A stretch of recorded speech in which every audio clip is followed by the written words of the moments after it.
What's going on YouTube? So when you think of Volvo, probably the first Volvo you think of is the XC90. It has long been the brand's bestseller in the US, and it's also known to be the model that really sets the standard for the rest of the Volvo lineup.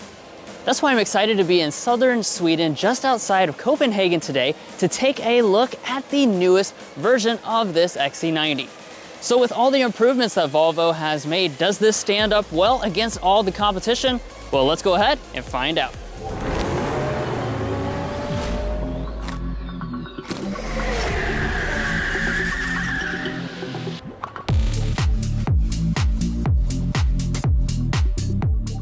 So I want to start things off today by taking a look at the exterior design.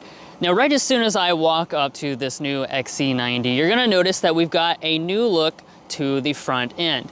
Volvo continues to have a very clean and classy, elegant design. This latest version of their fascia, as you can see, now involves these kind of diagonal lines, which are really kind of in reference to their emblem. So as you can see, it kind of follows that signature arrow and actually traces up through the grille itself. I think it looks really nice because, again, it's very elegant and also fresh and modern. Now, we've also got a very modern design with these new headlights. As you can see, we've got this really cool take on the signature Thor's hammer design element. It's got this 3D look to it, and since it is both your daytime running light and your turn signal indicator, you've got that sweeping effect when you're making those turns. Just be aware that unlike the new EX90, they're not gonna split open and physically wink at you in the same kind of way. And I'll give you a look at what that looks like over here with just the daytime running light. Now, moving on to our wheels, of course, as you'd expect, we do have new designs on board.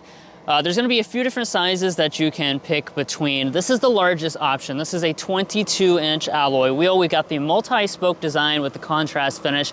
I think these wheels look absolutely fantastic, especially considering that you've got the nice body color wheel surrounds. And this is a really nice color as well. I'll insert the name down below. And as far as our mirrors are concerned, we've got the LED turn signal indicator built in. And of course, as you'd expect for a luxury SUV, you've got all the features, including auto dimming, power folding, blind spot monitoring, and heating. Now, once we walk around to the side, this is where you can see that this model is mostly the same. It does also ride on the same platform as before, so it will continue to be 195 inches long. That's gonna be a little shorter than that new electric EX90. That's also a little shorter than some of the main competition, such as the Audi Q7. But let's go ahead and walk around to the back here and see the changes. So again, the changes are gonna be more subtle than up in the front.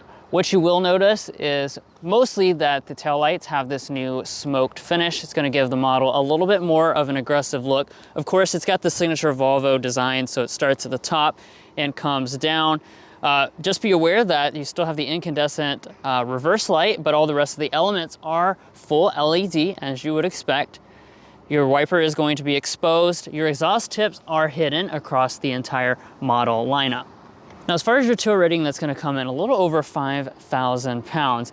And then talking about safety, of course, Volvo is a brand that really prides itself on having some of the safest vehicles on the road. So of course, as you'd expect, all of your major safety systems are going to be standard equipment. All right, so that's enough of the exterior. Let's go ahead and get onto the inside because there's a lot more changes than you might expect. But first, if you're new here, we're brothers and we've been reviewing cars since we were 12 and 16. We may be young, but we love cars. And we'd love for you to subscribe to be a part of our Car Confections family. Let's learn a lot, have some fun with all the latest cars. All right, now let's go ahead and get to the inside. First, of course, let's take a look at our key fob. This is Volvo's typical key fob. You obviously have standard smart entry as well. Got those buttons there on the side. And then getting inside the vehicle itself, just grab behind the handle. That's going to unlock the door. That will also fold your mirrors outward. And then let's take a look inside at the interior. So what you'll notice as soon as you peek inside is that there's going to be familiar elements, but there's also a lot of new and elevated elements. Before we get into all the enhancements of this interior, let's start off by describing the seats. You're going to have a few different upholstery choices. So you have a Nordico, which is a faux leather. You have a textile option, and you also have a genuine Napa leather. So it's going to continue to offer Napa leather. That's kind of noteworthy since the EX90 does not offer a leather interior. This one you can still get the full Napa leather if you prefer the authentic experience. In terms of what we're looking at today, this is the Nordico, so this is the faux leather. Overall, the quality feels quite nice. It's smooth and supple. You've got a lot of nice stitching details as well, including this quilting detail in the center. And then as a Volvo seat, it's very comfortable to set in. You've got a lot of different adjustments. You have the availability to get a power adjusting bolsters, as well as the thigh extension, and you can also get available massage. Of course, you have memory seats as well. Your controls for that are going to be built in over here on the door trim. But let's go ahead and climb inside so we can get into the specific details. Now, as I close up the door here, the first thing I want to do is talk about the rest of those cabin materials. So over here on our door trim, we've got more of this leather-like material, very soft padding through here, more of that through the center section. We have beautiful open pore wood, which passes through the center part, and we have the leather material at the top as well. As we move to the upper part of the dashboard, this has the tailored dash, so that means you've got the leather with the stitching detail. And they have changed a lot of the materials inside of the interior, including this new cloth insert through the center section, and you continue to have the beautiful open pore wood throughout the interior. We've also updated to high level interior lighting as standard on all models, so you've got a lot of different lights and things that look quite nice at nighttime. But let's go ahead and fire it up. You continue to have the twist to start, unlike the EX90 where you just put your foot on the brake to start it up. So as far as the gauge cluster is concerned, you have a standard 12.3-inch gauge cluster. This is the same design as before, so you have the ability to pull up some information there in the center, including that Google map view, which is very handy. In addition to that, you also have a available head-up display. See if I can kind of zoom in on that. There we go. And as you can see, up there is going to give you all types of useful information, including your current speed limit. It also will give you navigation information when you are navigating to a destination. And then coming back to your steering wheel, this is an area I'm actually surprised that is the same as it was before. It is, of course, leather wrapped. You've got the piano black finish on your simple arrangement of buttons. Behind the wheel, you have your standard rain sensing wipers. And in terms of the wheel itself, it is heated and manual tilt and telescoping. So just be aware you cannot get the power tilt and telescoping ability like you can with the EX90. But let's go ahead and get into interior storage, because this is a big area that they have improved for this new model. So first of all, let's open up the console. Looking inside here, we have quite a bit of space. So this is enlarged for 2025.5, and as you can see, you have a rubber lining down there at the bottom, as well as felt along the sides. Now, I don't have my donuts with me, of course. As I said at the introduction, I am all the way across the globe from our home in Kentucky. We are in Sweden, and that's a long way to bring the donuts. I don't know if Immigrations and Customs would know what was up either. Now, as I slide this piece of wood back, we have now some larger cup holders underneath of that, and then we have this nice storage cubby, which is new as well. This has a wireless phone charging pad, so they brought back the phone charging pad, and it doesn't take up kind of your cup holder space anymore. All of this, again, is enlarged and just overall a better layout, which is more functional in the day-to-day. It was one of our biggest complaints previously. Now, standard across the entire lineup is this beautiful electronic crystal shifter. I love this. It lights up at night as well. Operation, super simple, just pull down for drive. There are not any paddle shifters on the steering wheel. And then when we go up into reverse, here's a big change I want to talk about. You can see we have a 360 camera, but we've got two enhancements here. So first of all, you've got this new split view allowing you to see both your traditional view and your 360 view together at the same time. Previously, you used to have to choose one or the other. The other thing is just that the resolution itself is improved. It's a lot more vivid. And you got those nice guidelines as well when you turn the steering wheel.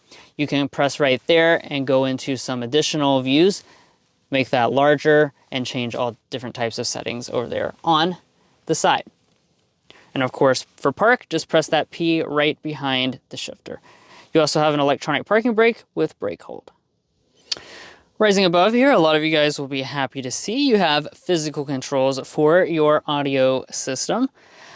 On this top model, we have an enhanced 25 speaker Bauer and Wilkins sound system. So this was already one of our favorite audio systems in the entire auto industry. I'm certainly happy that it's been enhanced with 6 more speakers for this model year. Let's see if I can give this a little bit of a sample. I'm going to go into the Bauer and Wilkins experience here and kind of play this just a little bit to give you guys a taste.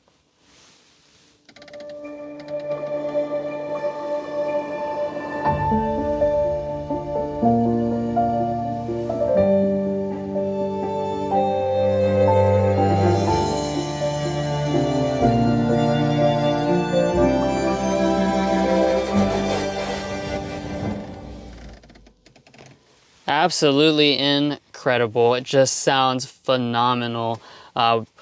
Undoubtedly one of the very best audio experiences you can have inside of any vehicle at any price point. That is high praise for sure. Okay, so that kind of brings us to what is probably one of the most important updates of the interior, and one of the things that's going to impact your day-to-day experience with this car the most, and that is our enhanced in-car technology. So what do we have? Well, we've got a new infotainment system and a new display. So this is an 11.2-inch display. That's a substantial improvement over the previous 9-inch display, although it is a little smaller than the 14.5-inch display you get on the EX90 model. However, the screen itself is more integrated into the dash, and I think a lot of you guys are going to prefer that more conventional look than what you have on the electric EX90. Now, in terms of the software, this is a new infotainment system based on Android. They've changed the overall layout and functionality. The big thing here is that it has this home screen, which is what I'm on right now, giving you quicker access to the main pieces of information that you might want to get into without you having to go into those dedicated tiles like you had to previously. As an Android-based system, you have your Google Apps built in. So right now you'll notice that we've got Google Maps right there on the display itself. You can click right there and quickly expand that to be even more of the display. And you also have Google Assistant, the Play Store, things like that. Down at the bottom, you've got your audio controls, which stay there all the time, your frequently used apps, or recently used apps, I should say. And then you've got some car settings, such as your drive modes, right over there. Here's where the rest of your applications are, and you can just pop those up and take a look at those. Also in the bottom is your climate control. So when we click on that, you'll see that you've got all your functions for that. This is a 4-zone automatic climate system. So in addition to the front zone right now that I'm in, I can also swipe back there and very quickly access the rear zones. I can turn on the rear heated seats, for example, as well. And you can set the temperature just by clicking on that and toggling up and down. This is where you'll find your controls for your heated seats and your heated steering wheel. Both of those functions are standard. Just be aware that seat ventilation is also offered, but you have to get the Nappa leather. So since I don't have a model with the Nappa leather today, you'll notice that that is missing from the screen. Up top, you can see you've got that nice tweeter. We've got the auto dimming mirror as well. And then I definitely want to point this out. So you continue to have a standard panoramic sunroof. The critical thing here is that this is a conventional panoramic sunroof. So that means this front panel does open up, and you also have a sunshade. Both of those features are missing from that new EX90, and I know a lot of you guys really want the sunroof that opens up and has the conventional sunshade, so you will find that here with the XC90. But this is a 3-row SUV after all, so it's got plenty of room for the entire family. Let's go ahead and check out some of the back areas. We'll begin with our rear seat, of course. Taking a first look inside, First thing I want to point out is the fact that you can get both captain's chairs, or you can do the traditional bench seat. As you can see on this example today, we've got the traditional bench seat. And let me climb inside here and show off everything you've got on board. Now, the first thing I want to talk about is your amount of space that you have. 37 inches of legroom, 38.5 inches of headroom. I've got the seat adjusted to my 5'8" driving position, and as you can see, sitting behind myself, space is more than adequate. I have a ton of space on board, plenty of room to wiggle around my feet as well. And as you can see, this is probably about 8 inches of space for knee room. You also have the little spot here for additional storage. Now, in terms of the features in the back, you've got vents on both the pillar as well as in the center, so you can get warmed up from both angles. We, again, have that 4-zone climate system that I was mentioning earlier. You also have 3-stage heated seats, no ventilation in the back, and you've got some USB connections, 2 USB connections. The hump in the center here is a little bit thick, but you've got this rubber lining here for your feet to rest against. As far as the rear door trim, it has the same beautiful materials as the front. So you've got that wood trim, lots of leather, beautiful real metal speaker grills with that Bauer and Wilkins audio system. We also have rear sunshades to block the sun out of your eyes. The lighting in the back is LED. Now, since we've got the bench seating, you will find the armrest in the center. It's got a couple cup holders inside as well. And then one of the coolest features is the fact that this has the integrated booster seat. So if you have a young one, you can just grab this and kind of bring it upwards. This will snap into place like so. And as you can see, boom, as simple as that, you've got the booster seat. And of course, this looks a lot more elegant than putting in a dedicated booster seat. And now let's check out the third row. So to get back here, what you need to do is grab this handle. This will tilt and slide the seat forward. So as you can see, you can kind of just give this a little bit of a push here, get that out of the way, and gives you a nice little path up into the front. Or back, I should say. All right, so let me slide over here, get positioned, and kind of stick the phone out here and give you guys a good look at what we have on board. So not a ton of space. This is about 32 inches of legroom overall. There is a little spot where you can slide your feet underneath. That makes it a little bit more comfortable. This is bigger than MDX as well as the Q7, but obviously in terms of 3-row SUVs in a broad sense, it's not going to be giant. This is intended mostly for probably kids, although it is totally usable. And I will say the thigh support is actually pretty good. It's not too flat of a seat. It's nice and elevated, so it does feel very nice and comfortable. And then let me turn over here and take a look at the seat itself. Really tall back, good headrest as well. It's super comfortable once you're actually sitting in the seat itself. Now, as you can see, there's 2 seats back here. They went for comfort more than the maximum seating capacity. So that means that you either have a 6 or 7 seat configuration. So this one here is 7 seats. If you get the captain's chairs, obviously that's going to take you down to 6 seats. In terms of your features back here, you still have vents in the rear. You also have a cup holder on board. The door trim is not padded, so it is a little hard when you rest your arm on it. And I'm not noticing any USB ports or anything like that back here. Next up, we have our cargo area. So you do have a hands-free access on board. You can also just push the little button there and open it up, of course, with the power tailgate.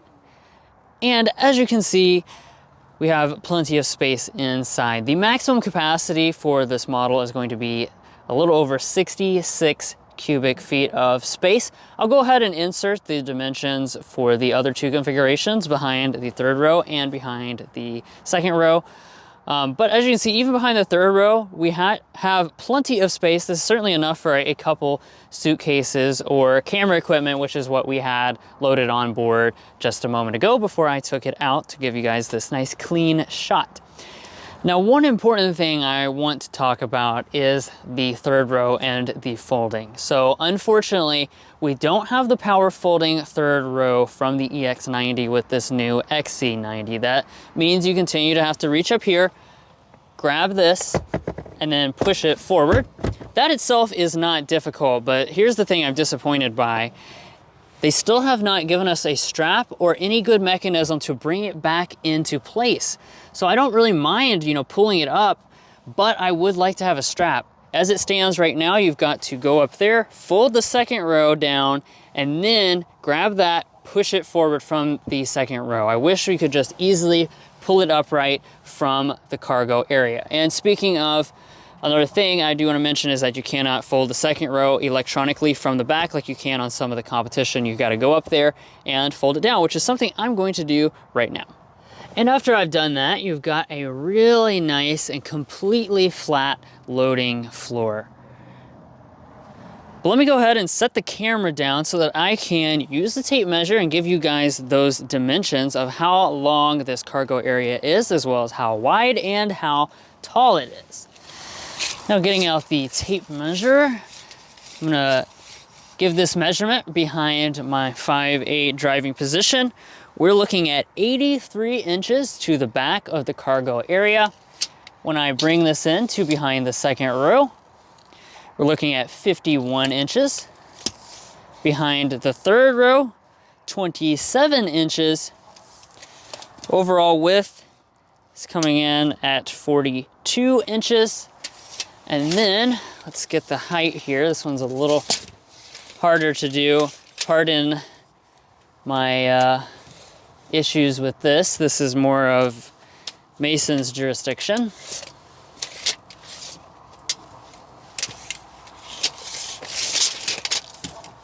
This thing is broken, that's why.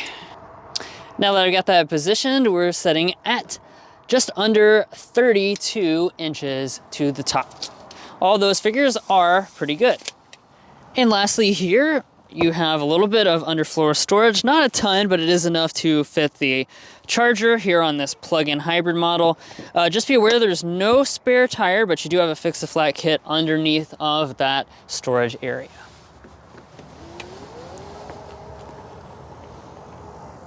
Of course, a big part of every luxury SUV is the powertrain and what is under the hood. So this area doesn't change a ton for this new model, although there are some enhancements across the board. So it'll continue to be offered with 3 different powertrain selections known as B5, B6, and T8. That is the plug-in hybrid variant. On the B5, you're gonna have a 2-liter turbocharged 4-cylinder engine, which will kick things off at 255 horsepower. It also has a 48-volt mild hybrid system. Now, when you go up to the T6, that's the model that most people are going with, at least here in the United States. And that model adds a supercharger to that existing system and brings the total power up to 300 horsepower. That is 5 more horsepower than last year. It also has an improved Miller cycle, which is giving you better efficiency. Now, if you go for the top dog T8, which is what I have with me today, again, this is a plug-in hybrid variant. So this adds to the turbocharged 4-cylinder engine a very powerful electric motor of making 145 horsepower by itself. That makes the total system power on board 455 horsepower and over 500 pound-feet of torque. That model also has an 18.8 kilowatt-hour lithium-ion battery pack, and that's going to be good for a total electric driving range of 32 miles all by itself. Now, all models will have standard all-wheel drive, and in terms of fuel economy, the B5 all-wheel drive will now be rated at 26 miles per gallon combined. That's up 2 mpg over last year. And then the plug-in hybrid model is rated at 58 mpg-E. Now you also have a new suspension setup, which includes frequency-based dampers as standard equipment. You also have the available 4-corner air suspension as before. And another thing that Volvo has done is they said they enhance sound insulation to give you a quieter cabin overall. Now we can't wait to show you guys those changes out on the road and put them to the test with things like our signature sound level reading. However, you're gonna have to wait just a little bit longer. We are under a driving impressions embargo. So in the meantime, we wanted to just go ahead and show you guys all the new features, specifically getting this beautiful new XC90 out here in the natural daylight to show off that exterior design as well as the updated interior with all the new technology. But like I said, you will have to wait just a little bit longer until the driving impressions embargo lifts at that date down below on the screen. So make sure you set your calendar to remind you to come back to Car Confections and check out the driving portion of this video, because you won't want to miss out. Now, even though I'm of course not in the United States, let's talk about the pricing for the US. So this will begin at $58,450. When you go to the plug-in hybrid variant, that one will begin at $73,000. That is a very small price increase over the current pricing that Volvo is offering. Now, as far as a top-end price, you'll be looking at something like the mid $80,000 range. Just keep that in mind. And availability is expected to be Q1 of 2025. So it's not too much longer before you'll be able to pick up one of these bad boys at your local Volvo retailer.